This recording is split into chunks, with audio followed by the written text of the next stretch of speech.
Hello నమస్తే. ఈ దేశంలో కుల వివక్ష ఏ స్థాయిలో ఉంది అనే దానికి హర్యానాలో ఆత్మహత్య చేసుకున్న పురణ్ కుమార్ ఉదంతం ఒక నిదర్శనం. దేశంలో ఇంకా అంటరానితనం ఎక్కడుంది, ఇంకా వివక్ష ఎక్కడుంది అని కొంతమంది పెద్దలు మేధావులు మాట్లాడుతుంటారు. వాళ్ళంతా కొద్ది కాలంగా మౌనంగా ఉన్నారు. అక్టోబర్ 7 నుంచి. అక్టోబర్ 7న హర్యానాలో ఒక సీనియర్ ఐపీఎస్ అధికారి పురణ్ కుమార్ ఆత్మహత్య చేసుకున్నారు. ఆయన ఆత్మహత్య చేసుకుంటున్న సందర్భంగా ఒక సుదీర్ఘ లేఖ రాశారు. సూసైడ్ నోట్ అది. ఆ సూసైడ్ నోట్లో దాదాపు అరడజన మంది పోలీస్ అధికారుల పేర్లు మెన్షన్ చేశాడు. అందులో ఆ రాష్ట్ర డీజీపీ కూడా ఉన్నాడు. రాష్ట్ర డీజీపీతో పాటు మరికొంతమంది కీలకమైన ఐపీఎస్ అధికారుల వేధింపుల కారణంగా తాను ఆత్మహత్య చేసుకుంటున్నానంటూ పూరణ్ కుమార్ ఓ లేఖ రాశారు. లేఖ రాసి తన నివాసంలో ఆయన ఆత్మహత్య చేసుకున్నారు. 2001 నుంచి ఆయన హర్యానా క్యాడర్లో ఐపీఎస్ అధికారిగా పనిచేస్తున్నారు. ఆయన భార్య అమ్నీత్ కూడా హర్యానాలో 2001 నుంచి ఐఏఎస్ ఆఫీసర్గా పనిచేస్తున్నారు. దాదాపు 24 సంవత్సరాల సుదీర్ఘ అనుభవం ఐపీఎస్ ఐఏఎస్ ఆఫీసర్లుగా ఆ దంపతులకు ఉంది.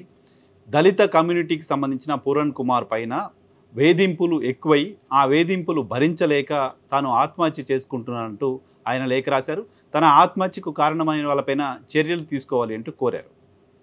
చర్యలు తీసుకోవాలంటూ కోరి ఒక ఐపీఎస్ అధికారి తాను కుల వివక్షను ఎదుర్కొంటున్నాను, దాని కారణంగా ప్రాణాలు కోల్పోతున్నాను అని చెప్పిన తర్వాత కూడా ప్రభుత్వాలు స్పందించిన తీరు చూస్తే ఖచ్చితంగా పూరణ్ కుమార్ మరోసారి ఆత్మహత్య చేసుకుని ఉండేవాడు. ఆయన డెడ్ బాడీకి ఇప్పటి వరకు పోస్ట్ మార్టం జరగలేదు, క్రిమేషన్ ఇంకా చేయలేదు. ఆయన డెడ్ బాడీకి పోస్ట్ మార్టం చేయాలంటే ఆయన సూసైడ్ నోట్ ఆధారంగా కేసులు నమోదు చేయాలి అని ఆయన భార్య ఐఏఎస్ అధికారి అమ్నీత్ డిమాండ్ చేస్తూ ఉన్నారు. ఆమె డిమాండ్ని అక్కడ రాష్ట్ర ప్రభుత్వం పట్టించుకునే పరిస్థితిలో లేదు. ఆమె చేస్తున్న డిమాండ్ సహేతుకమైనదేనని అందరికీ అర్థమవుతోంది. ఆయన సూసైడ్ నోట్నే మరణ వాంగ్మూలంగా తీసుకోవడానికి సంబంధించిన అవకాశం ఉంది. ఆయన పలానా వాళ్ళు తనని వేధిస్తున్నారు అంటూ ఆధారాలతో సహా లేఖ రాశారు. చట్టం తెలియని వాళ్ళు కాదు అమ్నీత్ ఐఏఎస్ అధికారి, చట్టం తెలియని వాళ్ళు కాదు పూరణ్ కుమార్ ఐపీఎస్ అధికారి. వాళ్ళు ఆయన చనిపోతున్న సందర్భంగా రాసిన లేఖ ఆధారంగా కేసు నమోదు చేయమని ప్రభుత్వాన్ని వేడుకుంటుంటే, ప్రభుత్వాన్ని డిమాండ్ చేస్తుంటే, ప్రభుత్వాన్ని కోరుతుంటే కనీసం ఆ సెక్షన్స్ని ఇంక్లూడ్ చేయడానికి ప్రభుత్వం ముందుకు రావట్లా. ఓ దళిత ఐపీఎస్ అధికారిని వేధించిన వాళ్ళపైన ఎందుకు అట్రాసిటీ కేసు నమోదు చేయకూడదు? అట్రాసిటీ కేసు నమోదు చేయడానికి పోలీసులు ఎందుకు ముందుకు రావటం లేదు? అట్రాసిటీ కేసు నమోదు చేయడంతో పాటు ఆయన ఆరోపణలు చేసినట్లుగా ఏ సెక్షన్స్ అయితే నిందితులపైన పెట్టాలని కోరుతున్నారో ఆ సెక్షన్స్ పెట్టేందుకు ప్రభుత్వం ఎందుకు ముందుకు రావట్లేదు? సెక్షన్స్ పెట్టి కేసు విచారణ చేయడం అంటే ఉరిశిక్ష చేయడం కాదు కదా. ఆ సెక్షన్స్ నమోదు చేసి ఆ తర్వాత విచారణ చేసి వాస్తవాలు ఏంటో తెలుసుకుని ఆ తర్వాత శిక్షలు. ముందు అసలు కేసు నమోదు చేయడానికి సంబంధించి ఎందుకు అభ్యంతరం వ్యక్తం చేస్తుందో అర్థం కాని పరిస్థితి. హర్యానాలో ప్రస్తుతం భారతీయ జనతా పార్టీ సర్కారు ఉంది. భారతీయ జనతా పార్టీ ముఖ్యమంత్రి ఉన్నారు. షైనీ అక్కడ ముఖ్యమంత్రిగా ఉన్నారు. ముఖ్యమంత్రి 7వ తారీఖు రోజు పూరణ్ కుమార్ ఆత్మహత్య చేసుకుంటే 9వ తారీఖు రోజు మధ్యాహ్నం ఆయన ఇంటికి వెళ్ళి పరామర్శించారు. ఓ గంట సేపు కుటుంబ సభ్యులతో ఉన్నారు. ఆ గంట సేపు ముఖ్యమంత్రికి కుటుంబ సభ్యులు చెప్పిన మాట ఏ రకంగా పై అధికారులు పూరణ్ కుమార్ని వేధించారు అని, ఎందుకు ఆయన ఆత్మహత్య చేసుకోవాల్సిన పరిస్థితి వచ్చింది అని, ఆత్మహత్య కంటే ముందు ఆయన అనుభవించిన బాధ ఏంటి అని, ఇప్పటికైనా ఆయన ఆత్మకు శాంతి చేకూరాలంటే, ఆయన ఏ బాధతో మరణించారో ఆ బాధ ప్రపంచానికి తెలియాలంటే, ఆయన బాధ పెట్టిన వాళ్ళకు శిక్ష పడాలంటే అట్రాసిటీ కేసు నమోదు చేసి వాళ్ళని శిక్షించండి అంటూ ఆమె కుటుంబం కోరుతోంది. సాక్షాత్తు ముఖ్యమంత్రికి ఒక ఐఏఎస్ అధికారి తన భర్త ఆత్మహత్యకు కారణమైన వాళ్ళపైన చర్యలు తీసుకోండి అంటూ కోరి 5 రోజులు గడుస్తున్నా డెడ్ బాడీ అలాగే ఉన్నా, పోస్ట్ మార్టం చేయకుండా డెడ్ బాడీ అలాగే ఉన్నా ఆ ముఖ్యమంత్రి స్పందన చూసిన తర్వాత చాలా పెద్ద ఎత్తున ఆయన పైన విమర్శలు వస్తున్నాయి. ప్రభుత్వం పైన కూడా విమర్శలు వస్తున్నాయి. కుల వివక్ష ఐఏఎస్ ఐపీఎస్ల స్థాయిలో కూడా ఉంది అనడానికి సంబంధించి ఇంతకంటే నిదర్శనం ఇంకేం కావాలి? కుల వివక్ష లేదు అని చెప్పడానికి సంబంధించి మేము ఎవరినైనా ఒకే రకంగా చూస్తాం, చట్ట ప్రకారం వ్యవహరిస్తాం లాంటి ఒక భరోసాని అక్కడ ప్రభుత్వం ఇవ్వకపోవడాన్ని ఏ రకంగా చూడాలి? తన భర్త ఐపీఎస్ అధికారి మరణానికి కారణమైన వాళ్ళని శిక్షించండి అంటూ ఒక ఐఏఎస్ అధికారిని, మీ ప్రభుత్వంలో పనిచేస్తున్న ఒక ఐఏఎస్ అధికారిని ఆందోళన చేయాల్సిన పరిస్థితి ఎందుకు వస్తోంది? భారత అత్యున్నత సర్వీస్కు సంబంధించిన వ్యక్తులు మరణిస్తే వాళ్ళ కుటుంబ సభ్యులకే న్యాయం జరగకపోతే ఇంకెవరికి న్యాయం జరుగుతుంది? ఇంకెక్కడ అట్రాసిటీ కేసులు సరిగ్గా నమోదు చేస్తున్నట్టు, అట్రాసిటీ బాధితులకు సరైన న్యాయం ఈ దేశంలో జరుగుతున్నట్టు? పూరణ్ కుమార్ కేసుని నేషనల్ వైజ్గా మీడియాలో వార్తగా మాత్రమే చూస్తున్నారు తప్ప ఆయనకు జరిగిన అన్యాయాన్ని అన్యాయం కోణంలో ప్రొజెక్ట్ చేయలేకపోతున్నారు. పూరణ్ కుమార్ ఆత్మహత్య కేవలం ఈ దేశంలో దళితులకు మాత్రమే సంబంధించిన విషయమా? దళిత నాయకులు వెళ్ళి పరామర్శలు చేసి వచ్చి వాళ్ళు 4 మాటలు మాట్లాడితే వాటిని మీడియా కవర్ చేస్తే అయిపోతుందా? ఐపీఎస్ పూరణ్ కుమార్ తరహాలో వివక్ష ఎదుర్కొంటున్న వందలాది మంది భారత అత్యున్నత సర్వీస్కు సంబంధించిన అధికారుల అందరి ఆవేదన కూడా కదా. దాన్ని అంతటినీ కూడా అడ్రస్ చేయాల్సిన అవసరం ఉంది కదా. ఎందుకు భారత ప్రధానమంత్రి ఈ ఇష్యూని అడ్రస్ చేయకూడదు?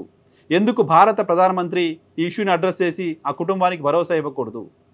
భారత ప్రధానమంత్రి స్పందించాల్సిన అవసరం ఎందుకు ఈ ఇష్యూలో లేదు? చనిపోయిన వ్యక్తి కుటుంబం కంటే ఆ వ్యక్తిని వేధించిన నిందితుల క్షేమం, ఆ వ్యక్తిని వేధించిన నిందితుల ప్రయోజనాలు ప్రభుత్వాలకు ముఖ్యమైపోతే ఎట్లా? మిగతా అధికారులు ఏ రకంగా పనిచేస్తారు? మిగతా అధికారులు ఏ రకంగా మీరు స్థైర్యాన్ని నింపగలుగుతారు? క్రింది స్థాయిలో చదువు రాని ప్రాంతాల్లో, గ్రామీణ ప్రాంతాల్లో కుల వివక్ష గురించి మనం మాట్లాడుకుంటున్నాం. కానీ 24 సంవత్సరాలు భారత సివిల్ సర్వీస్ సర్వెంట్గా పనిచేసిన వ్యక్తి కూడా కుల వివక్షను ఎదుర్కోవాల్సి రావడం అంటే, ఎదుర్కొన్న తర్వాత ఇప్పటికీ ఆ కుటుంబానికి న్యాయం చేయడానికి అక్కడ ప్రభుత్వం ఆలోచిస్తుందంటే, ఆ ప్రభుత్వం కూడా కుటుంబం పట్ల చూపునిస్తున్నది ఏ రకమైన వివక్షగా చూడాలి? ఐపీఎస్ అధికారి పైన డీజీపీ చూపించిన వివక్షకు, ఇప్పుడు ఆయన మరణం తర్వాత ఆయన కుటుంబం పైన ఆ రాష్ట్ర ప్రభుత్వం చూపిస్తున్న వివక్షకు ఏంటి తేడా ఉంది? అంతకంటే దారుణమైన వివక్ష కదా ఇది. ఇక్కడ నేను కంపేర్ చేయదలుచుకోవట్లేదు. ఆ అధికారి దళితుడు కాకుండా ఇంకెవరైనా అయి ఉంటే, ఆయన ఎవరైనా ఆత్మహత్య చేసుకొని ఉంటే ఎలా ఉంటుందో ఒకసారి ఊహించండి. ఎలా ఉండిందో గతంలో చాలా సందర్భాల్లో ఒకసారి చూసాం.